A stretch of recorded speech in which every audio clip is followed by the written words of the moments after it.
ನಿನ್ನೆ city tour ಹೋಗಿದ್ರಿ, infrastructure projects ಎಲ್ಲ ನೋಡಿದ್ರಿ. ಏನ್ ಅಪ್ಡೇಟ್ ಸರ್? ಯಾವಾಗ ಮುಗಿತು? ಬಿಜೆಪಿ ಅವರು ನಿಮ್ನ ಹೇಳ್ತಿದ್ರೆ ಫೋಟೋ ಶೂಟ್ ಮಾಡಕ್ ಹೋಗಿದ್ರು. ಬಿಜೆಪಿ ಅವರು ಇರೋದೇ ಟೀಕೆ ಮಾಡಕ್ಕೆ. ಬಿಜೆಪಿ ಅವರಿಗೆ ಬೇರೆ ಏನ್ ಕೆಲಸ ಇದೆ?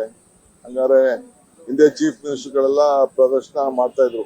ಬೊಮ್ಮಾಯಿ, ಯಡಿಯೂರಪ್ಪ ಎಲ್ಲರೂ ಕೂಡ ನಗರಗಳನ್ನ ಪ್ರದರ್ಶನ ಮಾಡ್ತಾ ಇದ್ರು. ಅವರು ಫೋಟೋ ಶೂಟ್ ಹೋಗ್ತಾ ಇದ್ರ? ಇವರು ಗಾಡಿಲಿ ಕೂತ್ಕೊಂಡು ಹೋಗ್ತಾ ಇದ್ರು. ಅಶೋಕ್ ಅವರೆಲ್ಲ ನಮ್ ಡ್ಯೂಟಿ ನಾವು ಮಾಡ್ತಾ ಇದೀವಿ. ನಾವು ಕ್ವಾಲಿಟಿ ಚೆನ್ನಾಗಿದ್ಯಾ, 30 ವರ್ಷಕ್ಕಿದ್ಯಾ, ಇದು ಬಹಳ ದೊಡ್ಡ ಪ್ರಾಜೆಕ್ಟ್. ಈಗ 150 ಕಿಲೋಮೀಟರ್ ತಗೊಂಡಿದೀವಿ. 1700 ಕೋಟಿ ರೂಪಾಯಿ ಇನ್ವೆಸ್ಟ್ಮೆಂಟ್ ಮಾಡ್ತಾ ಇದೀವಿ. ಮಿಕ್ಕಿದ್ದು ಇನ್ ಮುಂದಕ್ಕೂ ಕೂಡ ದೊಡ್ಡದಾಗಿ ತಗೊಳ್ಬೇಕು ಅಂತಿದ್ದೀವಿ. ಆ ದೃಷ್ಟಿಯಿಂದ ಎಲ್ಲೆಲ್ಲಾಗಿದೆ, ಏನು ಎತ್ತ, ನಮ್ಮ MLA ಸ್ಯಾಟಿಸ್ಫ್ಯಾಕ್ಷನ್ ಏನಿದೆ, ಇದೆಲ್ಲ ಕೂಡ ಚರ್ಚೆ ಮಾಡಿ ನೋಡ್ಕೊಂಡು ಬಂದಿದ್ದೀನಿ. ಇನ್ನ ಈಗ ಹೊಸದಾಗೆ ಕೆಲವು ವರ್ಕ್ ಆರ್ಡರ್ಸ್ ಇಶ್ಯೂ ಆಗಿಲ್ಲ.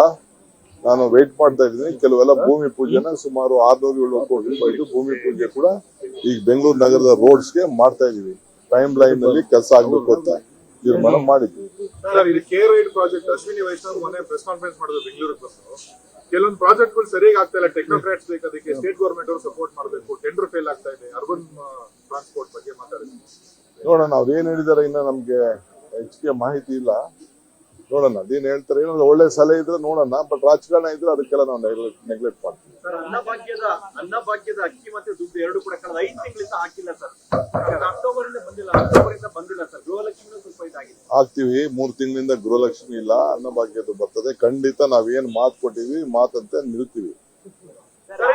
ಎಐಸಿಸಿ ನಾಯಕರ ಹೆಸರನ್ನ ನೀವು ದುರುಪಯೋಗ ಮಾಡ್ಕೋಬೇಡಿ ಅಂತ ಹೇಳಿದ್ದಾರೆ ಸರ್. ರಾಜನ್ ಅವರು ಹೇಳಿದ್ದಾರೆ, ಎಚ್ಚರಿಕೆಗೆಲ್ಲ ಬಗ್ಗಲ್ಲ, ನಾನು ಎಚ್ಚರಿಕೆ ನಡೆಯಲ್ಲ, ನಾನು ಎಐಸಿಸಿ ಹೆಸರನ್ನ ಅವ್ರು ದುರ್ಬಳಕೆ ಮಾಡ್ಕೊಳ್ಳೋದು ಬೇಡ.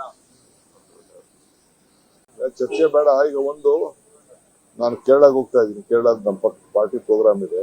ನಾಳೆ ಆಲ್ ಇಂಡಿಯಾ ಮಿನಿಸ್ಟರ್ಸ್ ಕಾನ್ಫರೆನ್ಸ್ ರಾಜಸ್ಥಾನದಲ್ಲಿದೆ. ಸೊ ಅದಕ್ಕೆ ನಾನು ಹೋಗ್ತಾ ಇದ್ದೀನಿ. ನಾನು ನಮ್ಮೆಲ್ಲ ಆಫೀಸರ್ಸ್ ಎಲ್ಲ ಹೋಗ್ತಾ ಇದ್ದೀವಿ. 2 days ಅಲ್ಲೆಲ್ಲ ಭಾಷಣ ಮಾಡಿ ಬಂದು ಮಾತಾಡ್ತೀವಿ.